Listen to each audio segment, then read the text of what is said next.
ஓம் நமோ பகவதே வாசுதேவாய. ஓம் அஜ்ஞானதிமிராந்தஸ்ய ஞானாஞ்சன சலாகயா சாக்ஷுருன்மீலிதமேன தஸ்மை ஸ்ரீ குருவே நமக. பகவத்கீதை 5வது அத்தியாயத்துல 3வது ஸ்லோகம். 2வது ஸ்லோகத்துல அர்ஜுனுடைய கேள்விக்கு அர்ஜுனன் முதல் ஸ்லோகத்துல அவர் கேட்டாரு, ரெண்டையும் ஒரே மாதிரியான விதமா சொல்றீங்க, எனக்கு குழப்பமா இருக்குது, எது சரிங்கிறத நீங்க தான் சொல்லணும் அப்படின்னு கிருஷ்ணர்கிட்ட கேட்டான். அவர் சொல்றாரு, ரெண்டுமே ஒண்ணுதான், ரெண்டுமே பலன் தர்றதுல எதுவும் குறைவு இருக்காது, அவரவர் தன்மைப்படி அதை கடைபிடிக்கலாம். ஞான யோகமோ கர்ம யோகமோ ரெண்டுமே அர்ப்பணிப்பு உணர்வோட செஞ்சா ரெண்டோட பலனையும் அடையலாம் அப்படிங்காரு. கர்ம சந்நியாச யோகமும் ஞானத்தினால கர்மத்தை செஞ்சாலும் சரி, கர்மத்தினால ஞானத்தை செஞ்சாலும் ரெண்டும் ஒண்ணுக்குள்ள ஒண்ணு அப்படின்னு சொல்லிட்டாரு. எவனொருவன் விருப்பு வெறுப்பு இவைகளை மேற்கொள்வது இல்லையோ அவன் என்றும் சன்னியாசியே என அறிய வேண்டும். பெருந்தோழனே, அத்தகையவன் இரட்டைகளை நீக்கியவனாதலால் கர்ம பந்தத்திலிருந்து கஷ்டமில்லாமல் சுகமாக விடுபடுகின்றான். இரட்டைங்கிறது என்னது? இன்பம் துன்பம், மானம் அவமானம், செல்வம் வறுமை, பற்று வெறுப்பு அப்படிங்கிற மாதிரியான எல்லா உணர்வுகளும் எல்லாமே ரெண்டு உணர்வு இருக்கு ஜீவனுக்கு. பயம் ஆசை, பற்று வெறுப்பு, வறுமை வளமை வெவ்வேறாக தான் பார்ப்பான். வறுமையில வறுமையும் பார்க்க எவனுக்குமே தெரியாது. பற்றுல வெறுப்பையும் வெறுப்புல பற்றையும், பற்றில் பற்றின்மையவும் பற்றின்மையில் பற்றையும் பார்க்கவும் தெரியாது ஒருத்தருக்கும். இதுக்கு முன்னாடியே சொல்லியிருக்கிறார், செயலில் செயலின்மையும் செயலின்மையில் செயலையும் காண்பவனே உண்மையில் காண்பவனாகிறான்னு சொல்லியிருப்பாரு.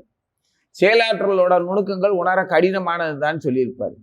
எப்ப நீ பற்று அந்த உரிமை உணர்வு இல்லாம தான்கிற நான் என்னால் செய்யப்படுகின்றது, என்னால் மட்டும்தான் செய்யப்படுகின்றது, நான் தான் இயங்குவேன், நான் இல்லைன்னா எப்படி, எனக்கு உள்ளது தான் இந்த நானுன்னு மமகாரம் அகங்காரம், இந்த அகம் மொத்தமே அகம்னா உள் நினைவு, உள்நினைவுல இருக்கிறது எல்லாமே எனக்கு தான் சொந்தம் அப்படிங்கிற உள்ளேயே அந்த நினைவுகளை வளர்த்துக்கிட்டே போறது, இதெல்லாம் இயற்கை தான். அதுலயே பகவான் என்ன சொல்றாரு, நீ உன்னுடைய இயற்கைப்படியே நீ இரு, ஆனா உனக்கு கொடுக்கப்பட்டது தற்காலிகமானது. நம்மளை விட நிரந்தரமான விஷயங்கள் உனக்கு கையில இருக்கிற உன்னுடைய புலன்களை விட, புத்தியை விட, இந்த உடலை விட, இந்த உலகியல் வாழ்க்கையை விட, இங்கே காணக்கூடிய அனுபவிக்கக்கூடிய எண்ணங்களை விட, மகிழ்ச்சி துன்பத்தை விட இன்னும் நிரந்தரமான இதே விஷயங்கள் நிரந்தரமாகவும் நீண்ட நாட்கள் உள்ளதாகவும், அதாவது கணக்கில்லாத வாழ்நாள் உள்ளதாகவும் இருக்குது அப்படிங்கிறத நீ புரிஞ்சுக்கணுங்கிறாரு. அந்த நிரந்தரமான தன்மையில இருந்து நான் ஏன் இந்த தற்காலிகமான இடத்துக்கு வந்தேன், தற்காலிகமா மாற்றங்களும் நிரந்தரமான மாற்றம், மாறி மாறி மாறி திரும்ப அதே இடத்துலயே அதே புலன் இன்பங்களே வெவ்வேறு உடல்ல பல்வேறு எண்ணங்களால திரும்ப அனுபவிக்கிறோங்கிறத புரிஞ்சுக்கணுங்கிறாரு. அதுதான் ஞானத்துக்கு பயன்படும்.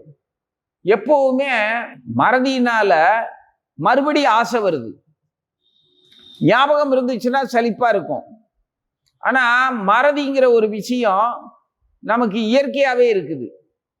அந்த மறதிங்கிறது கொடுக்கப்பட்டது எதுக்கு? இயற்கை நமக்கு மறதிங்கிற ஒரு விஷயத்தை கொடுத்ததுக்கு காரணம், நம்மளுடைய அமங்கலமான பயங்கரமான கொடூரமான தவறான ஆசைகளை எல்லாம் அந்த செயல்களை எல்லாம் மறந்துட்டு தன்னை தூய்மையானவன்கிறத உணர்றதுக்கு உதவியா இருக்கட்டும்னு சொல்லி கொடுத்தது.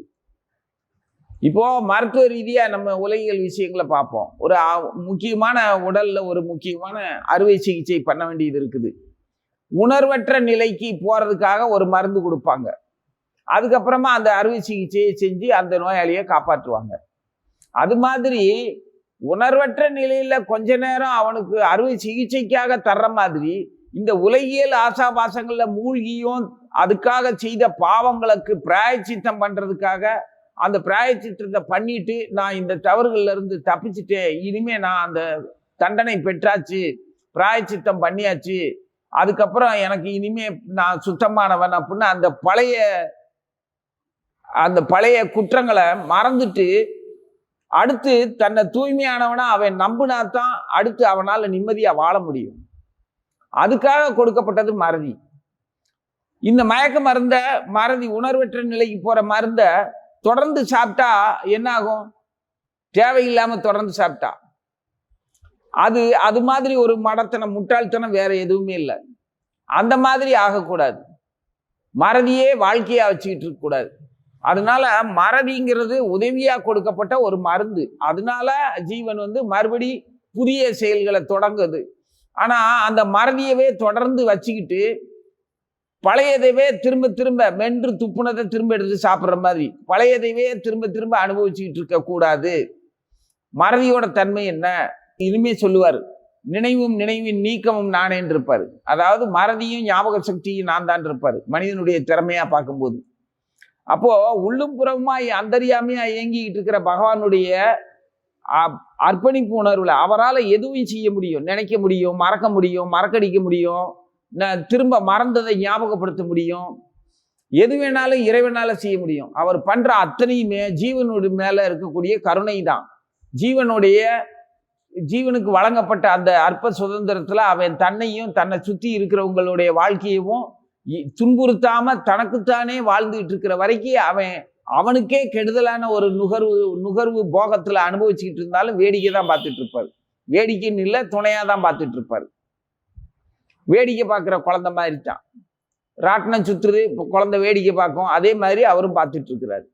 அப்போ நம்ம அந்த நானுங்கிற அந்த உல்லாசத்துல அனுபவிச்சுக்கிட்டு இருக்கும்போதே பகவான் நம்மளை பார்த்துக்கிட்டு இருக்கிறத நாம பார்த்துட்டோம்னா, இவர் ஏன் நம்மளை பார்த்துட்டு இருக்கிறாரு, இவருடைய பார்வையினால தான் நமக்கு வேண்டியதெல்லாம் கிடைக்குது. அந்த கிடைச்சதை நம்ம அனுபவிக்கும் போது அதுல ஆபத்தோ இல்லை எதிர்விளைவுகளோ வராம விபத்து இல்லாம நம்மளை காப்பாத்துறதுக்கு தான் பார்த்துட்டு இருக்காரு. ஏன்னா அவர் பார்வையோட அந்த கருணையும் வாத்சல்யமும் நமக்கு நல்லாவே புரியும்.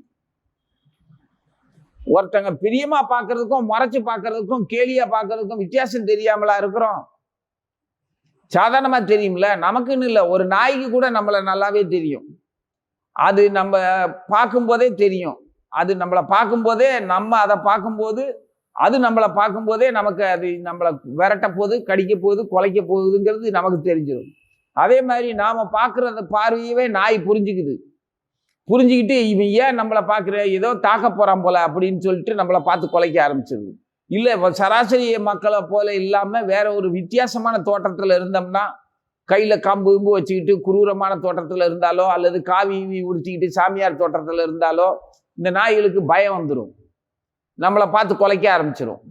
அதுக்கு நம்ம பல மாதிரியான உடனடியாக அந்த விளைவு, அந்த செயலுக்கு அந்த பிராணி மேலே தேவையில்லாத வன்மமும் கோபமும் நமக்கு உள்ள இருந்து வெளியில வரும். பயப்படுவோம், பயத்தினால அந்த கோபம் வெளியே வரும். அதை விரட்டுறதுக்கும் உடனே அந்த நாய்க்கு உரிமையாளர்கள் பார்த்து சிரிக்கும் போது அவங்க மேலேயும் கோபம் வரும்.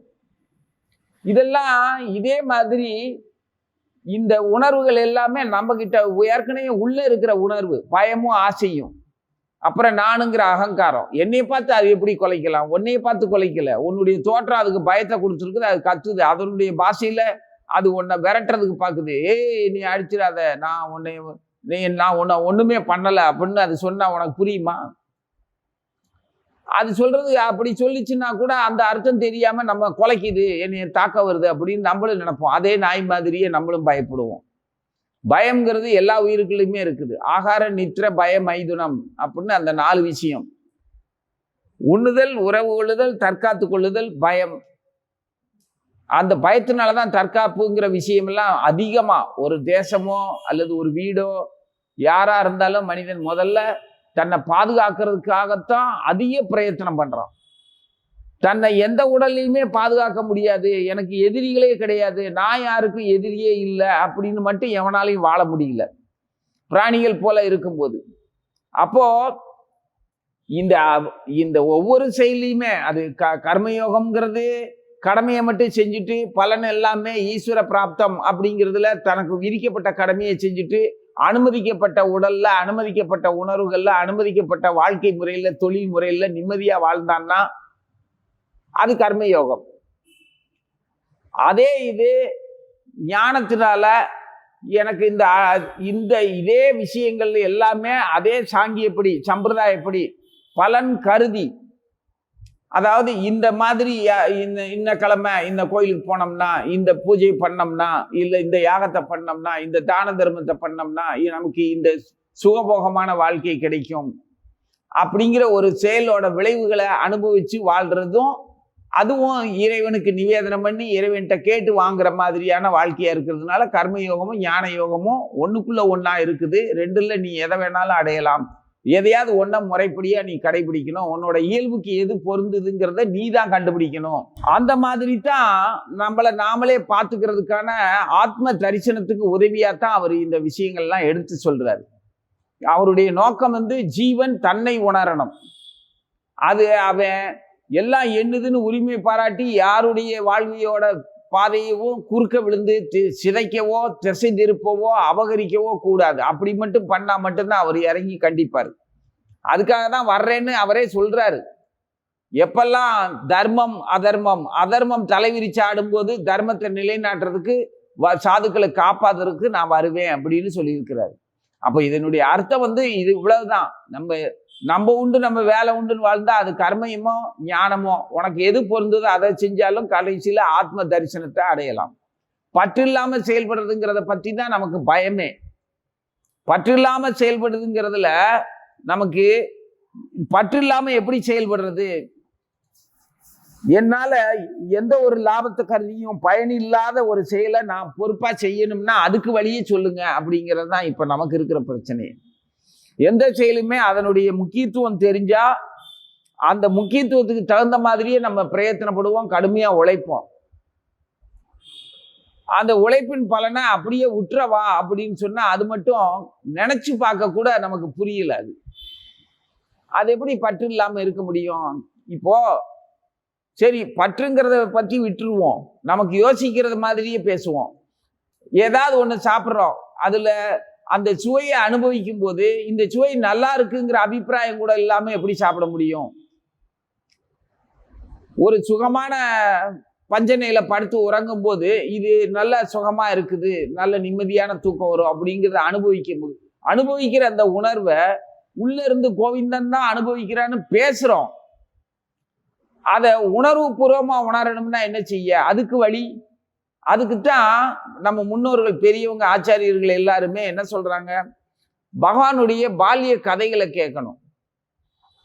அவருடைய ரசபாவத்துல அவர் எப்படியெல்லாம் அனுபவிச்சாருங்கிறத முதல்ல நம்ம அனுபவிக்க பார்க்கணும். அதாவது அவர் பகவான் குழந்தை ரூபத்துல பிருந்தாவனத்துல கோகுலத்துல நந்தா மகாராஜ் யசோதைக்கு குழந்தையா பிறந்து வளர்ந்து வாழ்ந்துகிட்டு இருந்த அந்த காலகட்டத்துல அவரு வதம் பண்ணினது, பிள்ளைகளோட விளையாண்டது, அம்மா அப்பா கூட விளையாண்டது, விளையாட்டா எல்லா வேலைகளும் பண்ண லீலைகளை எல்லாம் அந்த கோகுலத்து லீலைகளை பூரா பாலிய லீலைகளை பூரா நம்ம திரும்ப திரும்ப அதை கேட்டு கேட்டு கேட்டு ரசிச்சோம்னா அதுல முதல்ல நமக்கு அந்த நிகழ்ச்சிகள் மேல அது எப்படி பிஞ்சு குழந்தை லேசா காலை வச்சு அவன் காலை கையை உதறி குழந்தை தொட்டில் இருக்கிற குழந்தை காலை கையை உதறும் போது கால் பட்டுச்சான், அவ்வளோ பெரிய சக்கரை உடஞ்சிச்சான். உடஞ்சி போனது, பூதனையை வதம் பண்ணது, இப்படி உரலை இழுத்துக்கிட்டே போய் 100 வருஷமா இருந்த அந்த அர்ஜுன மரங்களை சாய்ச்சது. இந்த மாதிரி கதைகளை முதல்ல நம்ம ரசனையோட கேட்கணும். பொறாமை இல்லாம, அது மேல சந்தேகம் இல்லாம, தூய்மையான மனநிலையில இறைவனுடைய விளையாட்டு. இறைவன் நமக்காக நம்ம கூட வாழ்ந்து நம்மளுடைய பாசத்தையும் நம்மளுடைய அன்பையும் அவர் அனுபவிக்கணுங்கிற ஆசையில நமக்கும் அவருக்குமான ஒரு உறவை பலப்படுத்துறதுக்காக பாசத்தோட வந்திருக்கிறாரு அப்படிங்கிற அந்த கோணத்துல மட்டுமே யோசிக்கணும். அது எப்படி அப்படி நடக்கும் அப்படிங்கிற குதர்க்க புத்தி இல்லாம அதுக்கு அந்த குருவனுடைய கருணை வேணும், இறைவனின் கருணை வேணும். பிருந்தாவனத்துல இவரு குபேரன்கிற ஒரு தெய்வத்தை எல்லாருமே ரொம்ப விருப்பத்தோட கும்பிடுறோம். இப்ப எல்லா இடங்களையுமே குபேரனுடைய படத்தை வச்சுக்கிட்டு குபேர கடவுள் குபேரன் சிவபெருமான் தான் அப்படின்னு சொல்லி விதவிதமா நம்ம வணங்குறது. இப்போ ரொம்ப செல்வத்துக்கு அதிபதியான குபேரனை வணங்குறதும் அவருடைய ரூபத்தை வச்சுக்கிட்டும் காசா கொட்டுங்கிற மாதிரி அந்த படங்களையும் வச்சுக்கிட்டு பூஜை பண்றது அப்படிங்கிறதெல்லாம் இப்ப பெருகி பருகி போச்சு. எல்லாம் செல்வத்து மேல இருக்கிற ஆசை. உண்மையில குபேரன் யாரு, எப்படி இருப்பார் அப்படின்னா கூன் விழுந்தவராகவும் அவருடைய கண்களும் ஒரு மாதிரியான கண்கள், அதாவது சரியான தெளிவில்லாத கண்கள். அவ்வளவு விசாலமான பார்வையும் கிடையாது, கண்ணோட வடிவமும் அழகா இருக்காது. கண்ணு மஞ்சளா இருக்கும், ஒரு கண்ணு தான் இருக்கும். இந்த மொத்தத்துல அவருடைய வடிவம் வந்து எலும்புகள்லாம் துருத்திக்கிட்டு குரூரமா இருப்பாரு. ஆனா செல்வ செழிப்பு, செல்வத்துக்கு அதிபதியா இருக்கிறதுனால அவருடைய ஐஸ்வர்யம் மகாராஜா சக்கரவர்த்தி மாதிரி, ஏன்னா பிரபஞ்சத்துக்கே செல்வத்தின் இறைவன் அவரு. அந்த போஸ்டிங்ல, அந்த பதவியில் அவர் இருக்கிறதுனால அவருடைய அலங்காரம் அற்புதமான அலங்காரமா இருக்கும். அந்த அலங்காரம் மட்டும்தான் மக்களுக்கு தெரியுது, அவருடைய உண்மையான ரூபம் தெரியறது இல்லை. ஒரே கண்ணு தான், கூன் விழுந்தவர், அந்த ஒரு கண்ணும் மஞ்சளா தான் இருக்கும், பார்க்கறதும் தெளிவா தெரியாது. இந்த லட்சணத்துல அவரு யாருக்கு செல்வத்தை கொடுக்கறோம் கூட அவருக்கு தெரியாது. எவனாவது ஒருத்தன் ஏமாற்றி ரொம்ப நல்ல நல்ல விதமா அவர்கிட்ட பேசி வணங்கி கூட செல்வத்தை வாங்கிட்டு போயிடலாம். அவருடைய செல்வ செழிப்பு அபரிமிதமான செல்வ செழிப்பு, இந்திரனை விட சந்திரனை விட இந்த பிரபஞ்சத்துல பெரும் செல்வந்தனா இருக்கிறதுனால அவரை சிவபெருமானே அந்த செல்வந்தனா அங்கீகரிச்சு செல்வத்தின் இறைவனா ஆக்கி வச்சுட்டாரு. இத அன்னை பராசக்தியும் ஒத்துக்கிட்டா. இருந்துட்டு போட்டோம், அவரே செல்வத்தெல்லாம் வச்சிருக்கட்டும், அவன் யாருக்கு வேணாலும் கொடுக்கட்டும் அப்படின்னு சொல்லி கொடுத்துட்டாங்க. உங்களுடைய பிரியமான, உங்களுடைய இன்னொரு மன ஆற்றல், மனசோட அம்சம் தானே அவன், வச்சுக்கிட்டோம் செல்வத்தெல்லாம், நமக்கு எதுக்குன்னு சொல்லி அந்த அம்மாவும் ஒத்துக்கிட்டாங்க. அதனால செல்வத்தின் இறைவனான அந்த குபேரன், அவருடைய மகங்க அவ்வளவு அதிசுந்தர புருஷர்கள், 2 பேருமே ட்வின்ஸு. அப்பா தான் அப்படி இருக்காரு. பிள்ளைங்க வந்து அவ்வளவு மன்மதனை போல அழகானவர்கள். அழகு இருக்குது, செல்வம் இருக்குது, அப்பாவினுடைய அந்தஸ்து பதவி இருக்குது, அப்சரசுகளும் தேவகன்னியர்களும் யார் வேணாலும் இவங்க கிட்ட பிரியமா வந்துருவாங்க. அந்த இதுல இவன் சந்தோஷமா, இந்த நலகுவனும் மணிக்கிரீவனும் 2 பேருமே ட்வின்ஸு, அந்த 2 பேருமே ஆனந்தமா வாழ்ந்துகிட்டு இருக்கிறாங்க. அப்போ அவங்களுக்கு இறை உணர்வை பற்றிய வெறுப்பும் இல்லை, விருப்பம் இல்லை, ஒண்ணுமே இல்லை. அவங்களுக்கு இன்ப நுகர்வு மட்டும்தான் இருக்குது. ஏன்னா செல்வம் அவ்வளவு கண்ணை மறைக்குது. பதவி, செல்வம், அவங்களுடைய அழகு, யவ்வனம், இளமை எல்லாமே சேர்ந்து அவங்களும் பூமியில வந்து ஜலகிரீடை நல்லா விளையாண்டுகிட்டு இருக்கும்போது அந்த வழியா நாரதர் மகரிஷி வரும்போது பார்த்துட்டு, என்னடா இப்படி லஜ்ஜை இல்லாம இப்படி இருக்கிறீங்க, உங்களுக்கு இப்படி இருக்கிறதுனால உங்களுக்கு நீங்களே இவ்வளவு, அதாவது இந்த மாதிரி மனித உடல்ல தேவ வடிவத்துல இந்த மாதிரி இருக்கிறத விட மரமா இருந்தா உங்களுக்கு நல்லதுன்னு சொல்லி மரமாக்கி விட்டுறாரு. பிருந்தாவனத்திலே கோகுலத்துல மரமாக்கி விட்டுறாரு. இந்த பிருந்தாவனத்துக்குள்ள கோவிந்தன் வாழ்ற அந்த கோகுலத்துக்குள்ள அவர் 2 மரங்களா, மருத மரங்களா நிக்கிறாங்க, அர்ஜுன மரங்களா. பகவான் வர்றதுக்கு முன்னாடி 100 வருஷமா, 100 வருஷத்துக்கு முன்னாடியே வந்துட்டானுங்க. வந்து அப்படி வாழ்ந்துகிட்டு இருக்காங்க, மரமா காத்துக்கிட்டு இருக்காங்க. அப்பவே அவங்க மன்னிப்பு கேட்கும்போது நாரதர் சொல்றாரு, பகவானுடைய திருவடி சம்பந்தம் உனக்கு கிடைக்கும், நீ அனுபவிக்கலாம், அதுக்கப்புறம் நீ உன்னோட வாழ்க்கைக்கு திரும்பி வரலாம், மனித அந்த தேவர்கள் உடலுக்கு வந்துருவ அப்படின்னு சொல்லி ஆசீர்வதிச்சுட்டு போய்தான். அது ஒரு அற்புதமான கதை, லீலை. அப்போ இந்த மரமா பிறந்த இந்த ஜீவர்கள் இதெல்லாம் நம்பிக்கையோட கேட்கணும்.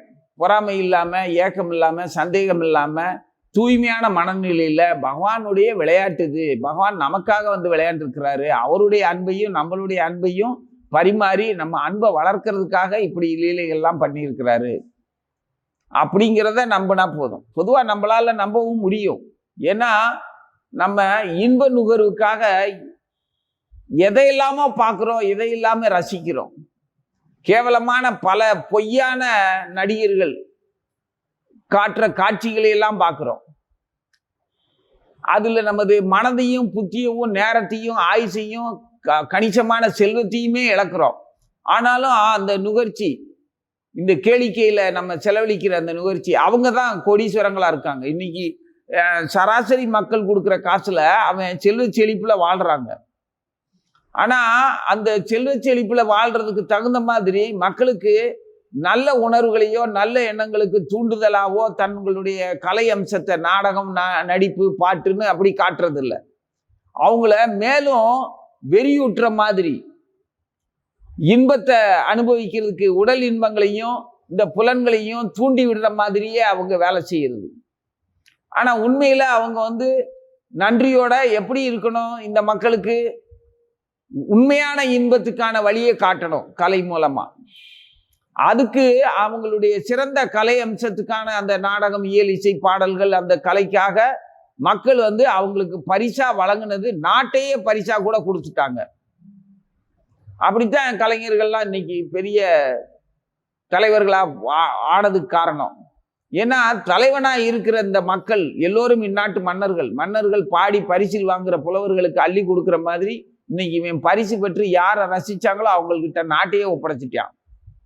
அவன் நன்றியோட திரும்ப நடந்துக்கல, அதனால மக்கள் மேலும் கஷ்டப்படுறாங்க. பழையபடியும் வேற ஒரு கலைஞனுக்கு பழையபடியும் நாட்டை ஒப்படைக்கிறதுக்கு தயாராத்தான் இருக்காங்க. எப்பவுமே அவ்வளோ ரசிகர். அதுவும் நம்ம தமிழனை மாதிரி எவனும் ரசிக்க முடியாது. ரசிச்சா தன்னையே கொடுத்துருவான். தனக்கு அவனால எவ்வளவு பெரிய கெடுதல் வந்தாலும் சரி அவன் கலையை மதிச்சு கொடுத்துட்றது. அந்த மாதிரி பகவான் விளையாடத்தான் வந்திருக்கிறாரு. அப்போ அவரை மாதிரி எவனுமே நமக்கு இன்பத்தையும் கொடுக்க முடியாது, நல்வழியவும் காட்ட முடியாது. அப்பேற்பட்ட அந்த இறைவன் அவனுடைய நாடகத்துல, அவனுடைய நடிப்புல, அவனுடைய விளையாட்டுல, தீராத விளையாட்டு லீலைகள்ல நம்ம மனசை பறி கொடுத்தோம்னா, நம்ம என்ன நம்மளை அப்படியே காணிக்கையா அவருக்கு நம்மளை கொடுத்துட்டோம்னா, நாட்டை கொடுக்க வேண்டாம், நமது மனராஜ்யத்தை அவன்கிட்ட ஒப்படைச்சா போதும். அதுக்கு அவன் இப்ப இருக்கிற இந்த அயோக்கிய கலைஞர்கள் மாதிரி அவன் நம்மகிட்ட இருந்து பரிசை வாங்கிட்டு நம்மளையே சித்திரவதைக்கும் ஏமாற்றத்துக்கும் கேவலமான நிலைக்கும் ஆளாக்குற மாதிரி பழி வாங்க மாட்டான். நன்றியோடையும் பாசத்தோடையும் எல்லாத்தையும் அவனே நம்மளை பராமரிக்கிற வேலையெல்லாம் அவன் பூராத்தையும் எனக்கே கொடுத்துட்டான். அவனுடைய எண்ணம், செயல், அவனுடைய மனசு எல்லாத்தையுமே எனக்கு கொடுத்துட்டான். அவனை நான் இன்னும் நல்லா பார்த்துக்கணும்னு மேலும் சந்தோஷமா கூடவே இருந்து பார்த்துக்குவாரு. என்ன அதை அனுபவிச்சு பார்த்தாதான் தெரியும். அதுக்கு பேரு தான் பக்தின்னு பேரு. அந்த பக்தி தேவியினுடைய அருள் இருந்ததுன்னா, குரு மகாராஜுடைய அருள் இருந்ததுன்னா இந்த ஜீவனால அதை உணர முடியும். அப்படி ஒரு பாலிய லீலைகள்ல மனசை லயிக்க விட்டோம்னா போதும். அப்போ அந்த மரமா இருந்தவங்க 100 வருஷத்து மரமா இருந்தவங்களுக்கு இடையில கூடி இவர் போறாரு, மரம் சாயுது. 2 மரங்களும் சாஞ்ச உடனே 2 பேருமே விடுதலை ஆயிட்டாங்க. இப்போ கதை என்னன்னா, அதுக்கப்புறம் குழந்தைய எடுத்துட்டு போயிட்டாங்க. தாமோதர கிருஷ்ணர்னு இன்னைக்கும் எத்தனையோ அவதாரங்கள், பகவானுடைய அவதாரங்கள் இருந்தாலும் கூட, வாமன அவதாரம், மத்ஸ்ய அவதாரம், கூர்ம அவதாரம், நரசிம்ம அவதாரம்னு எத்தனையோ ஹயகிரீவர் விதவிதமா அவதாரங்கள் இருந்தாலும் கூட, இந்த தாமோதர கிருஷ்ணர்களுடைய லீலையில இருக்கிற மாதிரியான ஒரு சுகானுபவம், ஒரு ஞானம், அதுல வர்ற பக்தி, அதனுடைய அருளாற்றல், அதாவது அந்த ஜீவனுக்கு கிடைக்கக்கூடிய அத்தனையுமே மற்றதுல ஒவ்வொரு பகுதி தான் கிடைக்கும். இப்ப நரசிம்மமூர்த்தியை வணங்கினோம்னா ஏதோ தைரியம் வரும், ஒரு அமங்கலமான ஆபத்துகள்ல இருந்து தப்பிக்கலாம், ரணமாக்கக்கூடிய விஷயங்கள்ல இருந்து காப்பாற்றுவார். சரி, ஹயகிரீவரா கல்வி, ஞானானந்தமயம் தேவம் நிர்மல ஸ்படிகாக்கிருதியும் ஆதாரம் சர்வ வித்யானாம் ஹயகிரீவமு வாஸ்மகே அப்படின்னு வணங்கிக்கலாம் அவரை. சரி, வராகமூர்த்தியா பூமி வராகர், யக்ஞ வராகசிய அப்படின்னு வராகமூர்த்திய, லக்ஷ்மி வராகரை, பூமி வராகரை வணங்கிக்கலாம் நிலபுலங்கள் ஐஸ்வர்யத்துக்கு. இப்படி ஒவ்வொன்று தான் கிடைக்கும். ஆனா தாமோதர் கிருஷ்ணர் அவதாரம், அது அவதாரம் கிடையாது, அது லீலைகள்ல ஒண்ணு. அவதாரங்களை விட அற்புதமான ஒரு விஷயமா ஆயிடுச்சு அது. அந்த தாமோதர கிருஷ்ணர் லீலை முடிஞ்சதுக்கு அப்புறம் அந்த மரம் அங்கதான் கிடக்குது. ஊர்ல இருக்கிற அத்தனை பிள்ளைகளும் விளையாடுறதுக்கு நேர காலையில அந்த 2 மரத்துக்கு வந்துருவாங்க. வந்தது மட்டும் இல்ல, இந்த கிருஷ்ணன் பண்ண வேலை, குழந்தை கிருஷ்ணன் பண்ண வேலை, அவன் தோல்லையோ இடுப்புலையோ கட்டி இருக்கிற அன்றாட உடைகளை மரத்துக்கு கட்டி விடுவான். சாஞ்சு கிடக்கிற 2 மரத்துக்கும் அதனுடைய கிளைகள் பழுக்காம உதிராம, சாஞ்ச மரத்துல எப்படி இலை இருக்கும், கொஞ்ச நாள்ல பழுக்கணும்ல, கொஞ்ச நாள்ல உதிரணும்ல, உலர்ந்து. ஆனா அது பசுமையாவே இருக்குது, பச்சை மரத்துல இருக்கிற மாதிரியே. உயரமான அந்த மரத்துல அதுக்கு முன்னால பிள்ளைகள்லாம் அந்த மரத்தடியில விளையாடுறத அவ்வளவு பெருசா நினைக்கல. இன்னைக்கு சாஞ்சு கிடக்கிறதுனால அது மேல ஏறுறதும் குதிக்கிறதும், அதுக்கு அந்த மரங்களுக்கு அடியில கூடி போய் 2 மரத்துலையும் சுத்தி சுத்தி விளையாடுறதும், அதுவும் கிருஷ்ணன் துணியை அவுத்து போட்டோம்னா அவன் ட்ரெஸ்ஸை அவன் உடுத்தி இருக்கிற பட்டு வேட்டிகளை கொண்டு வந்து, அப்பெல்லாம் இந்த மாதிரி குழந்தைங்க கூட சின்ன துண்டு மாதிரி அந்த வேஷ்டி தான் கட்டியிருப்பாங்க. அதை அவுத்து அப்படியே அவங்க அந்த மரத்துக்கே சுத்தி விட்டுறது, கட்டி விட்டுறது. ஆடை இல்லாம இருந்ததுக்காக நாரதரால சபிக்கப்பட்டு மரமானானுங்க. மரமானதுக்கு அப்புறம் பகவானுடைய சம்பந்தம் கிடைச்சி விடுதலையாகி போயிட்டாங்க. ஆனா அவங்க மரமா வாழ்ந்த அந்த மரம் இங்கேதான் கிடக்குது. மரத்துக்குள்ள மரமா வாழ்ந்த அந்த உடல் மட்டும் உடல் மாதிரி மரம் கிடக்குது. அந்த மரத்துக்கு விதவிதமான உடைகளை கண்ணை உடுத்தி பார்க்கிறோம். எல்லா பிள்ளைகளும் கண்ணை செய்யறதை எல்லாமே செய்வாங்க. விதவிதமான ஆடைகளால் அந்த மரத்துக்கு அவ்வளவு ஆனந்தம். குபேரனுக்கு பேரானந்தம். குபேரன் அந்த நலவுவன் மணிக்கிரீவன் சாபம் பெற்று சாபத்திலிருந்து விடுதலை பெற்ற பிள்ளைகளை விட பிள்ளைகள் இந்த நிலை பகவானுடைய அனுக்கிரகத்துக்கு ஆளாகிறதுக்கு காரணமான இந்த மரத்தினுடைய வடிவத்து மேல அவனுக்கு குபேரனுக்கு அவ்வளவு பெருமை, அவ்வளவு சந்தோஷம். அவனுடைய ஆசையும் பாசமும் எல்லாமே அந்த மரத்து மேல வச்சு மரத்தையே பார்த்து ரசிச்சுக்கிட்டு இருக்கான். எப்படா பொழுது விடியுன்னு காத்துட்டு இருப்பாங்க. ஒரு தேவலோகத்துல இருந்தே பார்த்துட்டு இருப்பாரு. காலையில பொழுது விடிஞ்சு விடியாம அந்த சூரிய உதயத்துக்கு முன்னால இருக்கிற வெளிச்ச வானம் செவ்வானம் சேர்ந்த உடனே பிள்ளைங்க கண்ணை கசக்கிட்டு தூங்கி எழுந்திரிச்ச உடனே ஓடி வந்துருங்க அந்த மரத்துக்கிட்ட. ஏன்னா கண்ணே அங்கதான் விளையாண்டுட்டு இருப்பான்னு நினைச்சு அங்கதான் வருவான்னு சொல்லி அதுங்களுக்கு சங்கமிக்கிற இடமாயிருச்சு. விதவிதமா வாழ்ந்துகிட்டு இருக்குது. அந்த இலையும் பழங்க அந்த மரத்தோட நிழல்களும் பிள்ளைங்க வர்றதுனால அம்மாமார்களும் அப்பாமார்களுமே பிள்ளைகளை எங்க தேட அப்படின்னா அந்த சாஞ்ச மரத்துக்கிட்ட தான் இருப்பானுங்க அப்படின்னு யார் வேணாலும் சொல்லிடுவாங்க. உடனே எல்லாரும் அங்கதான் வருவாங்க. இவங்க அதை பூஜிக்கிற மாதிரி இவனுங்க கொண்டாடும் போது பிள்ளைங்க சொல்றதை கேட்டு, அம்மா இங்க வாமா, நீ இதை கும்பிடுமா, என்னை மாதிரி நீ அந்த தொட்டு கும்பிடு அப்படின்னு சொல்லி இந்த பசங்க சொல்லுவானுங்களா. எல்லாரும் வணங்க ஆரம்பிச்சுட்டாங்க. குழந்தைங்க திருப்திக்காக பெரியவங்களும் அதை திருத்தமா குழந்தைங்க விளையாட்டுத்தனமா பொட்டு வச்சு துணிகளை உடுத்தி இருக்கும்போது, சரி நீ இடுப்புல கட்டி இருக்கிறத கட்டிடுறா, நான் உனக்கு புதுசா வாங்கி தரேன், அதை கட்டுறா மரத்துக்குன்னு அவங்களும் சேர்ந்து கொண்டாடாங்க. ஆக மரம் பலவிதமான வண்ண ஆடைகளாலேயும் அதே பழக்கத்துல தான் இன்னைக்கு குழந்தைங்க வேணுங்கிறதுக்காக மரங்கள்ல கல்லு கட்டி தொட்டில் கட்டி தொங்க விடுற பழக்கம் நம்ம மக்களுக்கு வந்தது. இந்த மரங்கள்ல விதவிதமான வண்ண துணிகளும் அதுல குங்குமமும் மஞ்சளும் பாலும் அதுக்கு ஊத்திக்கிட்டே இருக்குது. சாஞ்ச மரம் பட்டு போகல இன்னும். இப்படி போய்கிட்டு இருக்கும்போது பகவானுக்கு இந்த லீலையெல்லாம் நடந்தது மகாவனத்துல. இந்த மகாவனம் எப்படிப்பட்டது அப்படின்னா, அதாவது குழந்தைத்தனமான லீலைகளுக்கு பொருத்தமான இடம் மகாவனம். இனி இவர் மேலோட்டமான அந்த லீலைகளுக்கு பதிலா அந்தரங்கமான அற்புத லீலை பண்ணணும்னு விரும்புறாரு. பகவானுடைய அடுத்த திட்டம்.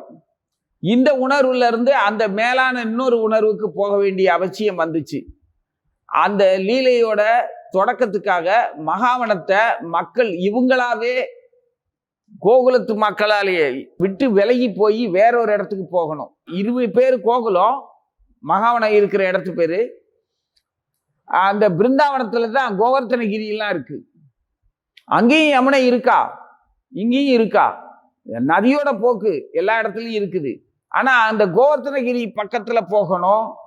அந்த விசாலமான அந்த துளசி தேவியினுடைய அனுக்கிரகத்துக்கு, துளசி தேவியினுடைய அன்புக்கு பாத்திரமாகணும். பிருந்தா தேவி அவதான் பக்தி தேவி, அவ வேற காத்துக்கிட்டு இருக்கிறா. அங்க போகணும். இந்த இடத்துல எந்த பிரச்சனையுமே இல்லைன்னா அவ்வளவு சுலபமா பற்று உள்ள அந்த பகவானுடைய வைபவத்துல மனசு லயிச்சு போய் அங்க சுகபோகமா வாழ்ந்துட்டு இருக்கும்போது வாங்க இடத்த விட்டு போவோம் வேற இடத்துக்கு அப்படின்னு கூப்பிட்டா வருவாங்களா?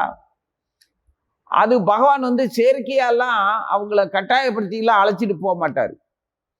இயல்பாவே அவங்களுக்கே தோணணும், அவங்களா முடிவெடுக்கணும். ஏன்னா இவர் குழந்தை கதாபாத்திரம், குழந்தையா தான் வந்திருக்கிறாரு. அதனால அவங்களே வர வைக்கணும் அப்படிங்கிறதுக்காக இவரு கொஞ்சம் கொஞ்சமா அந்த மகாவனத்தினுடைய சோபை இழக்கிற மாதிரியான செயல்களுக்கு இவரே ஆசீர்வதிக்கிறார். கொஞ்சம் கொஞ்சமா அந்த மகாவனத்துல எல்லாத்துக்குமே கொஞ்சம் சிரமப்படுற மாதிரி ஆயிடுச்சு. மாடுகளையா ரொம்ப தூரம் போய்க்கணும். அது புல்லு மேய்க்கப்படும்னா. முன்ன ஊருக்கு பக்கத்துல செழிப்பா இருந்தது, இப்ப ரொம்ப தூரம் போகணும். விறகு எடுக்க போகணுமா, ரொம்ப தூரம் போகணும். பிள்ளைங்க இந்த சாஞ்ச மரத்துல தான் விளையாண்டுக்கிட்டு இருக்குதுங்க. அதனால பிள்ளைங்க எங்கிட்டும் போக வேண்டியது இல்லை, வளமாத்தான் இருக்குது. அந்த மரமும் கொஞ்சம் கொஞ்சமா இலையெல்லாம் பழுத்து உதிர ஆரம்பிச்சிருச்சு. அது சோபை இழக்கிறத பார்த்த உடனே அப்பதான் புரியுது இவருக்கு. யாருக்கு? அண்ணன் பலராமனுக்கு. என்ன இந்த மரம் இதுவரைக்கும் இப்படி இருந்ததே இல்லையே, இவ்வளவு காலமா நல்லாத்தான் இருந்தது, சாஞ்சிருந்தாலும் ரொம்ப ஆனந்தமா இருந்தது, இப்ப கொஞ்சம் கொஞ்சமா அது குச்சியா காஞ்சிக்கிட்டே போகுது அப்படின்னு பாக்குறாரு. மற்ற நடவடிக்கை எல்லாம் கொஞ்சம் கொஞ்சமா புரியுது. நீண்ட தூரம் போக வேண்டியது, தண்ணீருக்காக, விறகுக்காக, பசுக்களை மேய்ப்பதற்காக இப்படி ரொம்ப தூரம் போறது, இந்த மாதிரி இருக்கோம்னா இந்த மகாவனத்தினுடைய வளமையை கெடுக்கிறதுக்கு வேற ஏதாவது அசுர சக்தியோ வேற ஒருத்தர் காரணமா, அது தேவனோ அசுரனோ யாராவது ஒருத்தர் காரணமா இருந்தா அவங்கள நான் சும்மா விட மாட்டேன். என் கிருஷ்ணனுடைய லீலைக்கு எதிரான ஒரு கருத்துள்ள ஒரு இயற்கை மாறுச்சு அப்படின்னா அதை மாத்தினவன் யாரு, கெடுக்கிறவன் யாரு, வளத்தை கெடுக்கிறவன் யாரு அப்படின்னு பார்க்கணும்னு சொல்லி பலராமர் கூர்ந்து கவனிக்க ஆரம்பிக்கிறார். ஆனா அவரால் அப்படி ஒரு கொடுமையான ஒரு விரோதியை கண்டுபிடிக்க முடியல. எப்படி இது இயற்கை அப்படி நடக்கும்? கிருஷ்ணச்சந்திரன் விரும்பாம ஒருவேளை அவன் தான் இப்படி செய்யறானா, ஆனா அவன் இப்படி செய்ய வேண்டிய அவசியம் இல்லையேன்னு அவருக்கு ஒரே குழப்பம். ஒரு நாள் அவரா வந்து கேட்கிறாரு, யாரு? பகவானே வந்து கேட்கிறாரு, அண்ணா நம்ம இங்கிருந்து வேறொரு இடத்துக்கு போகலாமா அப்படின்னு கேட்ட உடனே, ஆஹா இவன் தான் இந்த வேலையை பண்றான் அப்படின்னு தெரிஞ்ச உடனே சிரிக்கிறாரு. அதுக்காக இந்த மகாவனத்தை நீ சோபை இழக்க வைக்கணுமா? இந்த மகாவனத்தினுடைய சோபையை நீ வளத்தை குறைக்கலாமா? அதுல இருக்கிற செல்வங்கள் என்ன, அதுல இருக்கிற ரத்தினங்கள் என்ன, பூமி கீழே இருக்கக்கூடிய அந்த வளங்கள் என்ன, உன்னுடைய பாதங்கள்லாம் பூமி மேல பட்டு அங்கங்க முத்திரைகள்லாம் இருக்குது. இவ்வளவு ஐஸ்வர்யத்தை இப்படி அமங்கலம் மாதிரி, ஒரு பயப்படுற மாதிரி, இங்க வாழவே தகுதி இல்லாத இடம் மாதிரி நீ ஆக்கலாமா? இது நியாயமா அப்படின்னு விளையாட்டாவே சிரிச்சுக்கிட்டு கேட்கிறாரு. நீ இடம் மாத்துறதா இருந்ததுன்னா வேற முறையில செய்யக்கூடாதா?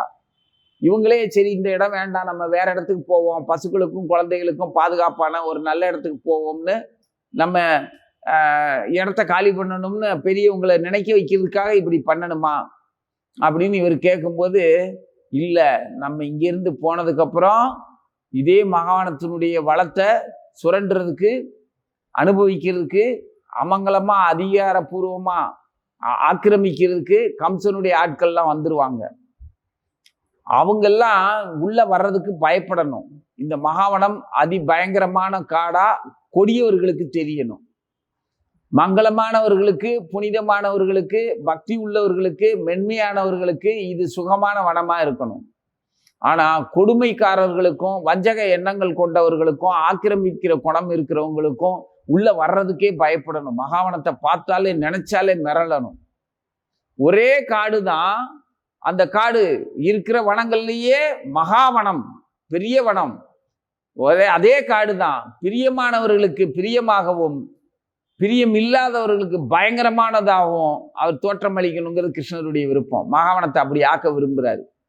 இவ்வளவு நாள் இனிமையான மகாவனமா வச்சிருந்தாரு. இப்போ அதே மகாவனத்தை கண்டு மிரள்றதுக்கு, ஏன்னா இங்க இவரு ராசலீலாம் இங்க பண்ண முடியாது. குழந்தை பருவத்துல குறிப்பிட்ட பருவம் வரும்போது அங்க பிருந்தாதேவிக்காக அங்க லீலை பண்ண வேண்டியது இருக்குது. அவங்களையும் போய் அனுக்கிரகம் பண்ணணும்ல. அதுக்காக இங்க இருந்து இடம் மாத்தி கூட்டிட்டு போகணும். வளர்ந்துருவாங்க பிள்ளைகள்லாம், கோபியர்கள்லாம். இப்ப குழந்தையா விளையாடும் போது இருந்த நட்பு, சிநேகம், பார்வை வேற. ஒரு குறிப்பிட்ட பருவத்துல பாக்குற பார்வை வேற. அப்ப அதுல அந்த பருவத்துல, குழந்தை பருவத்திலேயாவது இயல்பாவே அகங்காரமோ ஒரு இன்ப நுகர்வுக்கான ஒரு ஏக்கமோ புலன்களோ அதிகமா வேலை செய்யாது. அதிகமா என்ன, சுத்தமாவே வேலை செய்யாது, விளையாட்டா தான் இருக்கும். ஆனா குறிப்பிட்ட பருவத்துக்கு அப்புறம் அது விபரீதமான யோகத்துக்கு போயிடக்கூடாது, பாறைக்கு போயிடக்கூடாது. அதுக்காக அதை காப்பாற்றுறதுக்காக இப்ப துரிதமாக்கணும், அடுத்த ஒரு துரிதமா செயல்படணும், அடுத்த கட்டத்துக்கு கூட்டிட்டு போகணும். அதுக்காக இவர் பார்க்கிறாரு. அப்போ பலராமர் கேட்டோம்னா, அப்படி எப்படி நீ இதை பயங்கரமானதா ஆக்கி அசுரர்கள் மட்டும் வராம பக்தர்கள் மட்டும் இனிமையா ரசிக்கிற மாதிரி எப்படி பண்ணுவேன் கிருஷ்ணான்னு கேட்கும்போது கிருஷ்ணன் சிரிக்கிறான். அப்படி அவர் முன்னால பலராமர் முன்னாலேயே அப்படி உடல் மயிர் கூச்செறியுது. ஒவ்வொரு ரோமக்கணுவுல இருந்தும் ஓநாய்கள் வெளியில வருது. 1, 5, 10 கிடையாது, ஆயிரக்கணக்கான ஓநாய்கள் அவருடைய துவாரத்துல உடல்ல இருக்கக்கூடிய அந்த பாலிய கிருஷ்ணனுடைய உடல்ல இருந்து வேர்வை துளிகள் வர்ற மாதிரி ஓநாய் கூட்டங்கள் வருது ஆயிரக்கணக்கில். ஒவ்வொரு அணுவிலையும் ஆயிரக்கணக்கில் ஓநாய்கள்லாம் எப்படி இருக்கும்? கருப்பு முகமும் செந்நிறமான உடலுமா, பாதங்கள்லாம் வெண்மையான பாதங்களோட, கண் தீ பிளம்பு மாதிரியான கண்களோட, கோரை பற்கள் வெளியில தெற்றி பற்கள் நீட்டிக்கிட்டு இருக்கிற மாதிரி குரூரமான ஒரு பார்வைகளோட, பயங்கரமான காதை விடைச்சிக்கிட்டு அந்த கருப்பு முகத்தோட, அந்த தீ பிடிக்கிற கண்களோட செந்நிறமான நாய்கள், செந்நாய்கள், ஓநாய்கள் பலவிதமா வெளியில வருது. இதுகள்லாம் காட்டுக்குள்ள ஓடுதுங்க ஓநாய் கூட்டங்கள். இதுக கோபியர்களுக்கோ கோபாலர்களுக்கோ நந்தமகாராஜாக்கோ மற்ற சித்தப்பா பெரியப்பா பெரியவங்க யாருக்குமே பசுக்களுக்கோ கண்ணில் படவே படாது. மற்றவங்க எல்லாருக்குமே, அதாவது கொடியவர்கள் வந்தா இந்த ஓநாய் கூட்டத்தை கண்டா மிரண்டு ஓடிடுவான். அந்த மாதிரி வர ஆரம்பிச்சிருச்சு. மரங்கள்லாம் அப்படியே கொஞ்சம் கொஞ்சமா தன்னுடைய தளிர் காலத்துக்காக இலையுதிர் காலம் மாதிரி விழுந்தது. தண்ணீர் கொஞ்சம் தள்ளி போச்சு. இதெல்லாம் வந்த உடனே சாதாரணமா அந்த இடத்துல இருக்கிற, ஏன்னா இவங்களுக்கு பற்று இடத்து மேல கிடையாது, கிருஷ்ணன் மேலதான் பற்று. கிருஷ்ணனுடைய விளையாட்டுக்கான இடத்தினால அந்த இடத்து மேல பற்று. இப்ப கிருஷ்ணனுக்கு ஹரி சம்பந்த வஸ்துங்கிறதுக்காக நீ அதை பாதுகாக்கிற, பத்திரமா வச்சுக்கிற அப்படின்னா அது பற்றுன்னு சொல்ல முடியாது. ஹரி கிருஷ்ணனுக்காக அப்படின்னு நீ எதை எடுத்து சேகரிச்சாலும் சரி, என்ன நிவேதனம் பண்ணாலும் சரி, அந்த நிவேதனத்தை நம்ம சாப்பிடணும் அப்படின்னு ஆசைப்பட்டாலும் சரி, அது புலன்பற்றுன்னு வகையில சேராது. அது கிருஷ்ணனுக்காக. இது எப்படி கிருஷ்ணனுக்காகன்னா, நம்ம சராசரியாவே குழந்தைக்காக, என் குழந்தைக்கு இது பிடிக்கும், அவனுக்கு இது இப்படித்தான் கேட்பான், இந்த மாதிரியான உடை, இது அவன் ரசிச்சு உடுத்துற உடை, இது அவன் ரசிச்சு சாப்பிட்றதுன்னு நம்ம பாசமா வைக்கிறோம்ல. அதுல நமது புலன்களோட நிறைவு இன்பம் எப்படி இருக்குது? தன்னுடைய குழந்தை அனுபவிக்கிறதையும் அவன் உடுத்துறதையும் பார்த்து ரசிக்கிறதுலயே நமக்கு அந்த ஆசை இன்பம் எல்லாம் நமக்கும் கிடைக்குது. அதே மாதிரி கிருஷ்ணருக்காக அப்படின்னு செய்யறதுல அந்த இன்பமும் நமக்கே தான் கிடைக்கும். அவனுக்காக எடுத்து வைக்கிறது, அவனுக்கு உடுத்தி அழகு பார்க்கறது, அவனுக்கு நிவேதனம் பண்ணணுங்கிறதுக்காக அவன் ரசிக்கிற இடம் இது. இந்த இடத்த விட்டுட்டு நம்ம எப்படி போக அப்படிங்கிறது இருந்தவங்களுக்கு இந்த இடம் கிருஷ்ணனுக்கு உபயோகம் இல்லாத மாதிரி ஆகிக்கிட்டு போகுதே, நம்ம வேற இடத்துக்கு போவோம்னு அவங்களுக்காகவே தோணும். அப்போ பற்றில்லாத நிலை நமக்கு வேணும்னா பாகவத கதைகளை கேட்டோம்னா, பகவானுடைய பால்ய லீலை கதைகளை கேட்டோம்னா, கல்மிஷம் இல்லாம தூய மனதோட கேட்டோம்னா, தூய பக்தர்களுடைய வாக்குல இருந்து கேட்டோம்னா, அதை நாம திரும்ப திரும்ப நினைக்கும் போதே அந்த கதைகள் மூலமாவே நம்மளுடைய மனோபாவத்துல பகவான் லீலைகளுடைய அந்த ரசபாவம் நமது மனோபாவத்துல பற்றில்லாம செயல்படுறதுனா என்ன, கடமையா செயல்படுறதுனா என்னங்கிறது தானாவே புரியும். இது யாரும் சொல்லி கொடுத்து வர்றதில்ல, தானாவும் செயற்கையா கட்டுப்படுத்தி செயற்கையா வேஷம் போட்டா மட்டும் வந்துட போறதில்ல. பகவானுடைய பாலிய லீலையில அனுதினமும் சிந்திக்காம ரசிக்காம இந்த நற்குணங்கள் நமக்கு உள்ள இருந்து வளராது. அப்போ பற்றில்லாம செயல்படுறது கர்மயோகமோ ஞான யோகமோ அல்லது கர்ம சந்நியாசி யோகமோ எதுவா இருந்தாலும் சரி, ஆசாபாசங்களோட இருக்கிறதா இருந்தாலும் சரி, ஆசைகள் இல்லாம அதை துறவு மனப்பான்மையில இருந்து அதே திருப்தியோட கடமையை செய்தாலும் சரி, அதுல நம்ம அதை உண்மையோட திருப்தியா செய்யணும்னா, விருப்பு இல்லாம பயம் இல்லாம பற்று இல்லாம செய்யணும்னா, செயற்கையான உணர்வுக்கும் செயற்கையாவே பற்று இல்லாம இருக்கிற மாதிரி நடந்துக்கிறதுக்கும் உண்மையிலேயே பற்று இல்லாம பொறுப்பா செய்யறதுக்கும் நிறைய வித்தியாசம் இருக்குது. இதெல்லாம் நம்ம நேர்த்தியா செய்யணும்னா பகவான் லீலைகளை கேட்கணும். அதே கோகுலத்துல மறந்துட்டு அந்த பிருந்தாவனத்தை நோக்கி எல்லாரும் அடுத்து மகாவனத்தை கைவிட்டுட்டு போவாங்க. அங்க இந்த மகாவனத்துக்குள்ள ஒருத்தருமே இல்லை, இந்த காடு நம்மளே அனுபவிப்போம் அப்படின்னு அங்க இருக்கிற வளத்தை அனுபவிக்கிறதுக்காக அங்க இருக்கிற ரத்தினங்களையும் செல்வங்களையும் கனி வர்க்கங்களையும் சிறந்த மரங்களையும் மூலிகைகளையும் அனுபவிக்கிறதுக்காக ஆக்கிரமிக்கிறதுக்காக யார் வந்தாலும் இந்த ஓநாய் கூட்டங்கள் மாயையா இருக்கக்கூடிய ஓநாய்களுடைய சத்தமும் அதனுடைய கூட்டத்தை பார்த்து மிரண்டு யாரும் உள்ள வரமாட்டான், பயந்துகிட்டு இருப்பாங்க. அந்த மாதிரி பாதுகாப்பை வச்சுட்டு இவர் இடத்த காலி பண்ணி விடுறார். இதுல பயமும் பயமின்மையும் பற்றின்மையும் பற்றும் எல்லாமே கலந்த ஒரு நிகழ்ச்சியா இருக்கும் இந்த மகாவனத்துல லீலை பண்ணதுல. அதனால பகவானுடைய சொல்லுப்படி 5வது அத்தியாயத்துல யார் ஒருவர் விருப்பு வெறுப்பு இவைகளை மேற்கொள்வது இல்லையோ அவன் என்றும் சன்னியாசியே என அறிய வேண்டும். பெருந்தோழனே, அத்தகையவன் இரட்டைகளை நீக்கியவனாதலால் கர்மபந்தத்திலிருந்து கஷ்டமில்லாமல் சுகமாக விடுபடுகின்றான். அவன் விருப்பு வெறுப்பு இல்லாம செயல்பட்டாலே தானாவே சுலபமாவே அவன் கர்ம பந்தத்திலிருந்து விடுபடுவான்ங்கிறத உறுதியா எடுத்து சொல்றாரு. ரெண்டுல நீ எதை கடைபிடிச்சாலும் சரி, அனாவசியமா வெறுக்காத, விரும்பாத, அப்படி இருக்க பழகிக்கோ அப்படிங்கிறாரு. அதுக்கு தான் பகவானுடைய லீலைகளை மறுபடி பல்வேறு லீலைகளை கேட்டு அனுபவிக்கணும். ஓம் நமோ பகவதே வாசுதேவாய.